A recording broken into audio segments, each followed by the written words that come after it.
Nyango kwada shiwozo ajawele oye tiga wije ajawele oya dariri mboro ajawele ofoti boru ka jomado ajawele ala mereru ndiro ajawele osisi furuga atumwe ajawele ufire majiri yo ajawele Oria oyiri dibi ogugbo moga gwogi Oria oyiri dibi ogugbo okwamnoria ga gwogi Now wetin be the name of that sickness we don introduce you to plenty doctors still yet no result. Jigsimo e go treat am one hand. Na before them talk say some sickness na obrina georgia, but now obrina jigsimo, whether na cancer o, fibroid o, stroke o, or you be man, your King James no dey respond well. No worry yourself. Make you use Jigsimo natural product because you no dey fear any sickness at all. No let that yeye sickness send you to early grave. My brother, no grief any sickness o. No allow anybody deceive you. If no be Jigsimo natural product, no drink am at all. Jigsimo, e dey work with the Siam. Visitor, and if you've ever been to a prison or a jail, you know what I'm talking about. Just to have to be called and say you have a visitor, the ambassador is supposed to at least visit them. Bianca never went to the prison, so she was a total failure over there.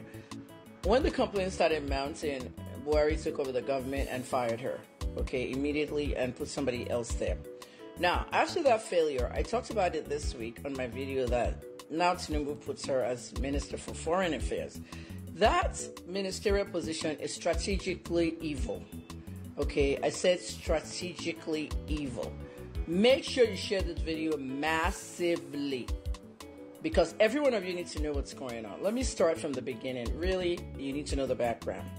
You see, when I was 19 years old, Bianca and I were around that age, 19, 20, and our fathers were very good friends. Okay, if you know C.C. Honor, late Governor C.C. Honor had a lot of integrity. Him and my father, all right, my dad is 89, and I'm sure Governor Honor would be around that if he were alive. My father's alive, he lives in Ibadan. C.C. Honor and Olunloyo were Shagari's best governors. I mean, those were his faves. The governors, President Shagari had pets, and his governor pets were my dad and Bianca's dad. So our fathers were governors at the same time, and they were 3-month governors. 3 months, 90 days until the coup that Buhari took over. Anyway, this is why we're supposed to stop all this recycling. Bianca should not take that appointment. She shouldn't have, because one, it would be a recycling appointment. Being recycled, it's not good to recycle government officials. Two, they're using her to perform some evil, and I'll tell you that evil in a minute. I know you're dying to hear that part. Now, I'm only explaining this thing to you because I want you to understand very well. So I have a background there. Now, Ikemba OJUKWU was my father's very good friend. My dad was the only Yoruba politician that attended his funeral. And during my dad's governorship, during the elections, you know, it got bloody. 1983 governorship elections in Ibadan. We were shooting into our house. We're all lying down on the ground, everything. I was 18, going on 19. And if anyone remembers that very well, the Nigerian army couldn't do anything much. And the Shah wanted to kill us. This is the Awolowo faction with all their thugs. So Ikemba had just got that amnesty from Shagari, and he was back in Nigeria, and it was OJUKWU's army that actually protected us. Yeah, the Biafran army guys. Some of his army guys left behind. They were the ones that surrounded our house and stopped that shooting. Trust me. It's in some Nige.com. I think that's legit now, but I don't know if legit kept it. The story is there. I told it. I'll write more about that story. So I'm very, very close to the OJUKWU family. By the end of the day, we're teenagers at that time. And I pretty much knew Bianca in the London days. Number one, Joseph Honor is Bianca's little brother. And Joseph is a very, very intelligent, dynamic. I mean, the guy is learned and everything. And he's been in some form of politics as a special assistant, special advisor, actually, on security matters and other things with the Enugu state government. So he's worked in politics. Tinubu chose him. Okay, Joseph Honor was chosen as the one that will coordinate the party APC campaign. in the Southeast. They didn't get much voters. I mean, nobody likes APC in the Southeast. At the end of the day, Tinubu won. In August of this year, Joseph Honor did an interview with the Vanguard. I read that interview fully. All of you need to go read it. He wanted to criticize Tinubu's government after 15 months, saying that it doesn't work. In that lengthy interview, he was asked all kinds of questions about anti-party activities and all kinds of other things like better and all that. He did mention a reshuffle of the cabinet. And I myself have been mentioning reshuffle of the cabinet since March. Okay, not like I'm going to get a position, but Joseph Honor mentioned that reshuffle of cabinet. Well, now he has it and his sister is in the cabinet. However, it's a trick. Why is Bianca in Ministry of Foreign Affairs? Number one, she failed as an ambassador. Number two, they're using her. They are planning to use her against the IPOB and Biafrans abroad. Drop that appointment, Bianca. They're using you against your people. You are the leader of your husband's party. And now, this looks like anti-party activities. Okay, Joseph said in his interview with Vanguard, anti-party activities being done by everybody. Politicians have no integrity. He said a whole lot of things until Bianca was appointed. So if your own relative was appointed now, you won't say bad thing again. But my own thing is, they're going to use Bianca for evil, meaning that they're going to have all these different governments in Europe and US, everywhere. They're going to use all these governments to deport Biafrans home and then say they were enticing people to terror or they're instigating terrorism. Look at Finland. Simon Ekpa is over there. That one's already in the radar. By the time some of the people who are speaking out, activism voices have the right to speak out. Even if you're a cessation group, you want to break Nigeria, you still have a voice. But to silence that voice, they will now make all you Biafrans abroad evil, advocating terrorism, that those countries that are hosting you abroad, they'll deport you. Be careful if you haven't got your permanent paper, they will deport you straight. When they deport you at the airport, that very plane will be met by the DSS, then they lock you up and throw away the key for a long time. It's a way to deport more Biafrans from abroad. Bianca, don't let APC use you against your people. Don't let the devil use you against your people. Foreign affairs is a very delicate thing. Many people want change in Nigeria. Even Nnamdi Kanu has been saying this thing for a long time. Everything Nnamdi Kanu said basically came true. Everything I said basically came true. Petrol, I said it would be 1,000 when I left. When I left or when I fled. But at the end of the day, look at where we are. The army said they have caught the founding fathers of IPOB. You're supposed to catch the founding fathers of oil theft, the ones stealing the oil. And you're also supposed to find all the unknown gunmen. There's no such thing as unknown gunmen. This is a thing molded together by the mainstream media, owned by the politicians and the businessmen. UGM. What the hell is that? These are herdsmen from Nasarawa and all those corner states, mingling into Ebonyi and Abia and killing people in the villages. Nigerian army has not done anything about that. So you're saying that,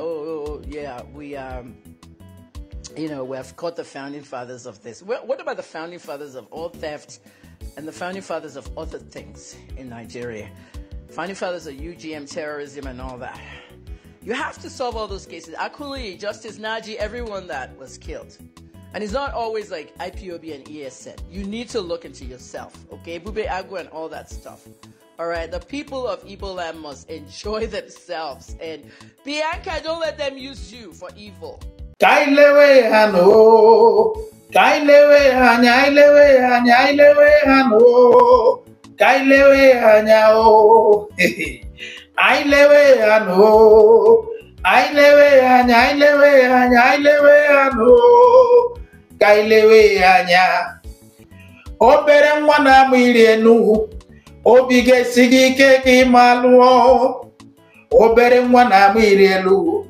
Obi sirigi keke mala mal obere mwana mwirenu obi ge sigi keke malu cheta na magwono n'Igbo na si agwa nwatakịrị ihe mere ji ka ọ bụrụ tara osinye ya nke ya ka ya taa ihe a onye ndu Nnamdi Kanu nọ na-eti mkpu ya kemgbe na-eti mkpu na-akwa. Nwanne nwoke bụ Simon Ekpa amalitekwa kamgbe ndị rụrụ ala onye ndu wee ranye n'aka ndị iru ibe ha. Tata ihe ha na-ebenụ anaghị ebesi ike, mana otu ihe tụrụ m n'anya kama na ọ gaghị atụpịa m anya bụ na aga m eji ohere a wee doo ụmụafọ Igbo aka na ntị ka onye ọbụla dịkwa gara gara dịka agwọ ma mara ihe dịka ugo. Chetara na m agwa ụnụ na ọ nwere ndị bụ ha gbuo kpoo n'ime ọhịa ha pụta n'ụzọ jụba onye gburu. O nwere ndị bụ soro mmụọ gbuo soro mmadụ kwa. Imerime ihe mege n'obodo a taa anaghị echetara m egwu Sọnde ikwuru nke si na-ekwu mgbachi igwe gị nkịtị. Ndị mmadụ anaghị ekwule nke aha asị ekwula ekwu agbachi ha nkịtị. Mana Igbo mepee ọnụ asị jide Igbo ka egbuo. Mgbe onye ndu Nnamdi Kanu nọ na-ekwu n'obodo a bụ Naịjirịa, obodo a abụghị otu, asịgide ya ka egbuo. Ụmụafọ Igbo ụfọdụ ndị ahụ mma na ọ gaghị adịrị mma taa, ọ gaghị adịrị mma echi, ọ gaghị adịrị mma na nwanne echi, ha rara onye ndu ranye n'aka ndị iro. Tata ndị ọzọ anaghị ekwu ihe ndị ahụ karịa nke o kwuru, na-eme karịa nke o mere. Mbịazie taa ma na-ajụ onwe m, okwu a ndị Igbo na-ekwu na mbụ wee sị ụbọchị a mụrụ dike na mba ka a mụrụ ibe ya, ọ dịzikwa etu ahụ. Amarozi m ndị kwesịrị bụ ndị ndu enwere n'etiti ndị Igbo taa ma ọ bụzi ndị arịrịọ, ma o nwere ihe ọzọ gwara ya.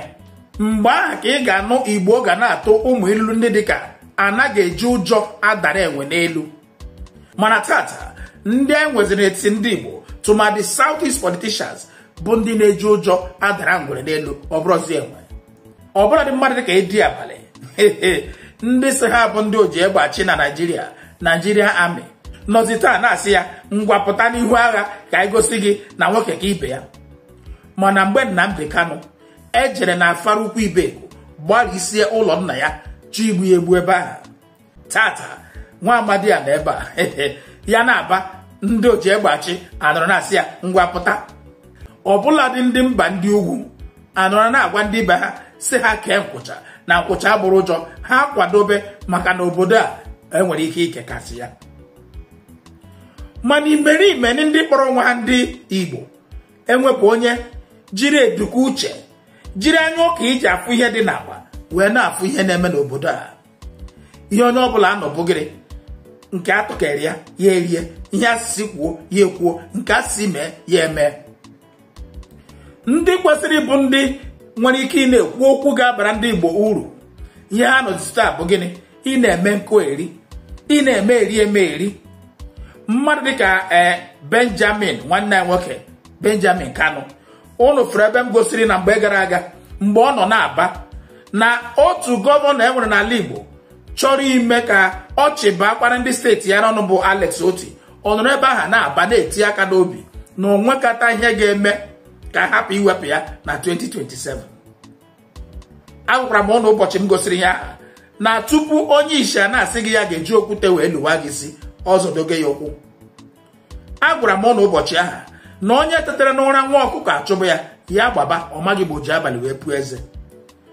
Agwakwara m ụnụ na nnụnụ nọ n'iro na-agba egwu ihe na-akụrụ ya nọ n'ime ọhịa. O nweghị onye ma ihe kụgara nwa amadi egwu. Aga m egosi ụnụ imerime ihe ndị si n'ọnụ ndị ugwu wee pụta ma ọ bụ ihe asị ha ekwuru ka m ga na-egosipụta etu a m na-esi egosipụta ụnụ a na-agụ. Ma nke si n'ọnụ nna ukwu bụ Sultan of Sokoto o kwuru mgbe onye ndu malitere na-eti mkpu a ka Igbo nwere onwe ha. Lekwanụ ụdị ihe asị na o kwuru. Unu ji mfụkwa na ihe Igbo na-ekwu na ebe onye dị ka ọ na-awachi, ebe akụ na ụba mmadụ dị ebe aha ka obi ya dị. Lekwa na ebe obi ya dị. Lekwa ụdị ndụmọdụ si n'ọnụ Prọfesọ Luga wee pụta nyere ndị ugwu ha, ebe ọ nọ na-agwa ha si ha jiriwa na nkwado maka na ọ nwere ike mmiri ya na-eru mgbe ọ ga-ezo o nwere onye ga-enwe ihe a ga-echenye n'ime ya. Ụfọdụ ndị mmadụ amaghị na mgbere ahịa a na-atụ jonjoloko a na-eme policies a eji ihe banyere onye ndu Nnamdi Kanu eme na ọ bụghị anya ọma ka eji emega ya. O nweburu mgbe m mere ya dị m ka ọ bụ m were mmadụ dịka Binta Nyako iwe, mana bịa chetazie ihe a m na-adị agwa ụnụ na ihe bere onye ụka ya eburu arụsị. Ihe a Igbo na-asị onye tara mụ ebule ji ibi ụgwọ. O nwere ụdị ọnọdụ ị ga-afụta onwe gị etu a, gaba agaba adịghị mma, laba alaba adịghị mma. Gịnị ka ị ga-emezi ya? Aga m egosikwa ụnụ taa ka ụnụ nụrụ n'ọnụ onye ndu Nnamdi Kanu na ihe a onye ọkaikpe a na-agabiga maọbụ ihe ọ na-eme bụ Binta Nyako na oji ha anya ọma emege ya. Ụnụ ga-anụ ya n'ọnụ onye ndu taa. Kwamgbe ka nna anyị ukwu bụ Aloy Ejimakor na-eti mkpu na-ekwu na ndị DSS nọ na Naịjirịa anaghị ekwezi ka ma ya nwa ma ndị dọkịta na-elebara onye ndu anya ihe banyere ahụike ya a na-ekwezi ka ha gafee ya. Ọ ka na-ekwu ya bụ okwu ka ọ na-ekwu ya, ndị kpọrọ nwa South East politicians na South East governors agbachicha nkịtị, nke gosiri na ikekwa nkịtị niile agbara bụ ka atụmatụ ha mezuo maka onwego ihe ha kpebiri ha chọrọ ime. Ekwuru m okwu na mbụ dịka okwu ịdọ aka na ntị si nwa afọ Igbo ọbụla dịkwa gara dịka agwọ ma mara ihe dịka ugo.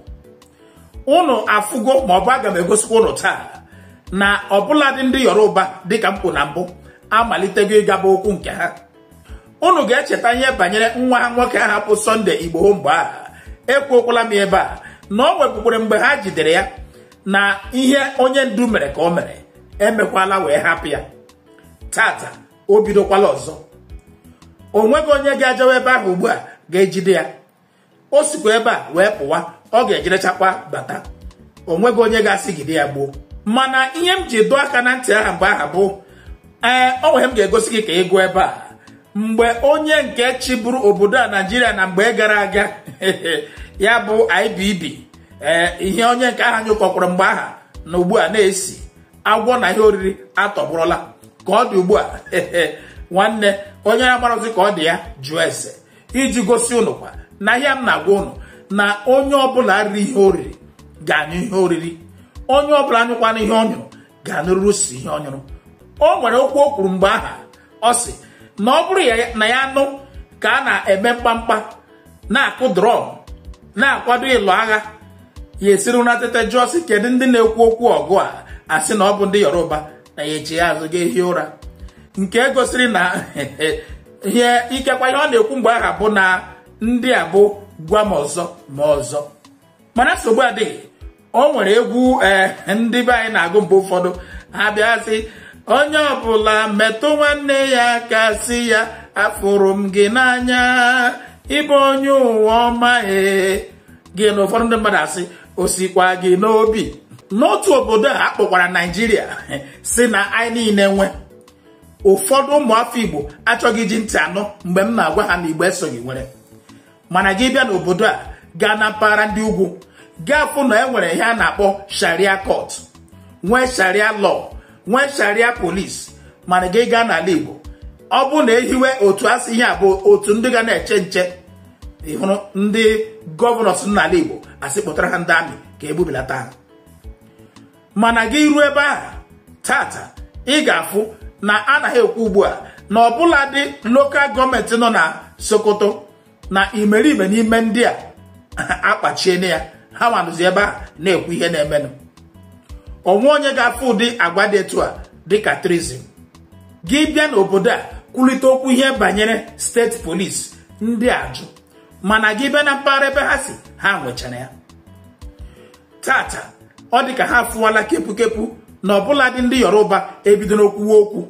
Ifukwa ebe ndị dịka ndị kpọrọ nwa ha Miyetti Allah nọ na-ekwu na-agwazi ndị na-eme ihe dị etu a na ndị a dịka ndị na-afụghị ụzọ, ndị na-amaghị ihe. Ma ha nwanọ na-akwado ma Sharia law ma Sharia police ma aha dị iche iche akpọrọ ha eji na-arụ ọrụ na be ha. Echiwo na asọ ọbụghị ndị a nwe obodo a. Ha chefue na ihe onye ma ibe ya ma ya. Ana m agwa ụnụ na Abakala ga-eji anya ya wee fụrụ ọkụ. Ihe niile a na-emenụ ụnụ ga-eji anya ụnụ wee fụrụchaa ya. Otu ihe mma dụrụ m anya bụ na ndị a nwa anaghị niile ha nwere ike ịnwa nyere ndụ onye ndu Nnamdi Kanu mana onweghị ihe ha ga-eme ya. Ihe ha na-emezi ugbu a ya nwa na onwe ya ejikwala ọnụ ya wee kwu ya na mbụ na ya ha na-eme bụ ka ewere ihe ndị a niile a na-eme wee tipịa ya ha fụzie na ikekwa enwere ka ahụ ya si na-emezi ikekwa na ọ ga-abụ ihe dị ka echi maọbụ nwanne echi ya kubi ume asị ngwa ya lawa. Mana etu a ka ha ga-anọ na-echere ya echiche ọnwụ ha niile buru ụzọ wee nwụchaa. Ebe ọ bụ na abịa na Naịjirịa ndị mpaghara ndị ọzọ na-adọ nke ha ndị mpaghara ndị ọzọ na-agba okpu nke ha ihe unu ga-achị na-adọta n'ala Igbo bụ unu dọta IDP unu dọta gọọmenti otu pati unu maka na ịbụ onye nke isii n'obodo a. Onweghị otu ihe imega dịka onye nke isii enwere ike iji cheta gị na o nwere mgbe onye si ebe a bụra onye nke isii n'obodo a bụ Naịjirịa. Ọ ka ịzara aha nwanne na-atụfughị oge unu ka m gosikere unu obere ụmụ ihe ndị a ka unu kirie were anya unu wee fụ maka ọ na-abụ atụpụ nkịta akụrụ ga-egosi ya ọ dịka atụrụ ya mbọ kirikiri na ihe ndị a. Ọrịa ahụ yiri dibịa ọgwụgwọ ọrịa ahụ yiri dibịa ọgwụgwọ. Now wetin be the name of that sickness we don introduce you to plenty doctors still yet no result. Jigsimore e go treat am one hand. Na before dem talk say some sickness na obrina chocha but now obrina jigsimore whether na cancer o fibroid o stroke o or you be man your King James no dey respond well. No worry yourself. Make you use Jigsimore natural product because e no dey fear any sickness at all. No let that yeye sickness send you to early grave. My brother, no gree for any sickness o. No allow anybody deceive you. If no be Jigsimore natural product, no drink am at all. Ọrịa ahụ yiri dibịa ọgwụgwọ. Jigsimore, e dey work, we dey see am. Evil you are, the more you rise up in the judiciary. That is why they want to blackmail Binta Nyako into oblivion. Because of me, they arrested Binta Nyako's husband and son. They claim they are being tried by EFCC. So that if Binta Nyako were to acquit me, they will jail the husband and the child. That's how bad they are. But she courageously gave me bail. She knew I did nothing wrong. She knew it. They were pressuring her. Revoke his bail. And she said no. They have done nothing wrong. They don't know all these things. They called her to a meeting in Maiduguri where they were insulting her. That didn't work. They took her to another meeting in Sokoto where they called all the northern, I don't know if I'll call them leaders, to be insulting her because of me. That she should have jailed me. That nothing will happen. That Igbo leaders have signed up to it. That our is with them. I will come to the meetings they've been holding against me and IPOB later on. But Binta Nyako stood strong. I'm not sure at all that the intimidation she's been forced to endure will ever stop. I don't think so. Good people like that never get to become the chief judge of the federation. Kafarati Abdul Kafarati killed Kesarawiwa. Today he's the chief judge of the High Court of Nigeria. He granted ex parte motion to the government of Nigeria designating me a terrorist. He was rewarded. And I'm sure they're saying to Binta Nyako, if you jail him or convict him, there is a reward for you. Do you see how Nigeria works? They don't understand what justice and law is all about. No. These are black, evil people from Africa. Evil people. Darkness and evil. We must continue.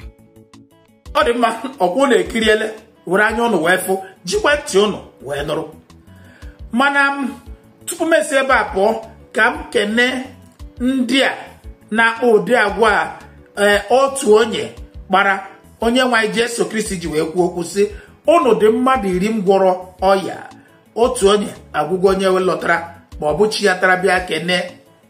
Ana m ekene otu nwanne m nwoke bụ onye nke kpọrọ n'ekwentị wee na-akọwapụta ọnọdụ ya na nwunye ya na ugbu a na ihe banyere atụ amụ ya bụ nke nwunye ya na-aya ọ sị na ọ bụ fibroid. Tata ọ fụgo n'anya wee harazie akụkụ nji na-agwa ụnụ na onye na-amaghị ebe mmiri bidoro maba ya ọ gaghị ama ebe ọ kwụsịrị ya. Agwala m ụnụ si ọnwụ onye chọrọ ka ọ bụrụ ka ama aka ka anyị maa ya bụ aka. Ọrịa ahụ ịsịrị na onweghị ọgwụgwọ malite n'obiri n'aja ọcha ka anyị maa aka dee ya n'akwụkwọ na ọ bụrụ na e were ọgwụ a ị na-afụ ebe a bụ Jiximol wee lebara onye na-aya ya anya ma o nwere ha onwe ya gaa mara na asị nke m na-atụ na onwe ihe etiri n'ime ya. Ihe a bụ ọgwụ ọ ga-abụ gị were ya etu a mee ya ka esi wee gwa gị, ṅụọ ya ka esi wee gwa gị. Nwanne, ọ bụrụzi mmadụ ga-agwa gị ihe ị ga-eji anya gị wee fụ banyere ihe ha na-aya gị nọ. Mana nsogbu adịghị. Ndị m na-abara ebere bụ ụmụnne anyị ndị nke nọ mba ofesi, ndị nke na-eri ihe niile ha na-eri, maka ọbụladị anyị nwa na ebe a ọ nwekwara ike anyị na-eri ụfọdụ ndị ha na-eri ebe ahụ ma ọ bụrụ na-agụ anyị mana afụrụ ego eji eri ya, mana nke ha ebe ahụ bụ ha chere na ọ bụ ndụ ka ha na-ara. Chefuo na ihe niile a na-eri ebe ahụ bụ processed food, chemicalized food. Ọ dịzie ka onye na-anya ụgbọala malite n'afọ ruo n'afọ ị gaghị aga savisie ya, gaa nọ na-eche na onweghị ihe na-aya gị nọ. Ụbọchị ọ ga-agbajudoro. Ndị Igbo na-atụ ilu wee sị mgbochi ọya ka mma karịa ọgwụgwọ ya. Etu anyị dị ugbu a na-afụ onwe gị gbapụrụ ndụ n'isi chefuo ọnwụ, ga-eche na onweghị ihe na-aya gị, mana ihe niile unu na-eri, ihe niile unu na-aṅụ wụ ma shuga ma kemikal. Onweghị ihe ị ga-eji wee na-azachachi onwe gị na-ewepụsị ya n'ahụ gị, ya ga-adọrọcha gị n'ahụ. Ọ bụrụ na ị nọ na mba ofesi mana ị were bụ ọgwụ a wee na-ayọchachi ahụ gị na-azachachi imerime n'ime ihe ndị unu na-eri, nke anyị ebe a bụ na ọ nwere ike anyị richaa onwe ebe ị kwesịrị iji ụgbọala ga-ewere ụkwụ gaa ya, ajịrịja agba gị, ọsọ esuo gị, ihe ndị a pụọ gị n'ahụ. Ebe ahụ oyi na-atụ, onwe ka ị ga-esi wepụsị ihe ndị a n'ahụ gị, ya dọrọcha gị n'ahụ. Were ọgwụ a lezie onwe gị anya. Ekwuokwala m okwu banyere ikekwe ya bụ na ị nọ na mba ofesi, ọ ga-amasị gị isoro wee bụrụ distributọ ọgwụ a, ka ọ bụrụzie na ikekwe etu m na-ekwu okwu ebe a onye si na mba ofesi tụba na mba Amerịka wee kpọọ menye akara ekwentị gị si gawa ebe dị etu a ma ọ bụ kpọọ onye dị etu a, ọ ga-erute gị aka. Ọ ga-akadịrị ha mfe karịa na a na-esi ebe a na-ezitara ha ya. Agwakwala m ụnụ na imerime n'ime ya nọ n'ime ahịa ugbu a, ya bụ adịgboroja akụrụ akụ na o jukwere n'ime ahịa, maka ihe ọ bụla afụrụ na ọ dị mma a ga-enwerịrị akụrụ akụ ya. Ihe ọ ga-eji amasị m inweta onye ga-asị ngwa ka m bụrụ distributọ bụ na ọ ga-esi anyị n'aka ebe a na-abanye ya n'aka ya nwa na-eresizi ndị mmadụ. Ekwuchana m ga-ekwu onwe ọsịchọ ka mara gị karịa, ma ọ bụ na akara ekwentị ị na-ahụ n'iwe ekwentị gị, ma ọ bụ zitere m WhatsApp meseji ka mụ na gị kwuo nke ọzọ fụrụnụ. Aka bụ onye nke gị Orinni nwa 1 Nayojemba Gaddafi, ka ọhịa dịka enwe amaghị ya ga-emesịa. Ọrịa ahụ yiri dibịa ọgwụgwọ, ọrịa ahụ yiri dibịa ọgwụgwọ. Now wetin be the name of that sickness we don introduce to plenty doctors, still yet no result? Jiximol, e go treat am one hand. Na before dem talk say some sickness na obiri n'aja ọcha, but now obiri na Jiximol. Whether na cancer o, fibroid o, stroke o, or you be man, your King James no dey respond well. No worry yourself, make you use Jiximol natural product because e no dey fear any sickness at all. No let that yeye sickness send you to early grave. My brother, no grief any sickness o. No allow anybody deceive you. If no be Jiximol natural product, no drink am at all. Ọrịa ahụ yiri dibịa ọgwụgwọ. Jiximol, e dey work, we dey see am.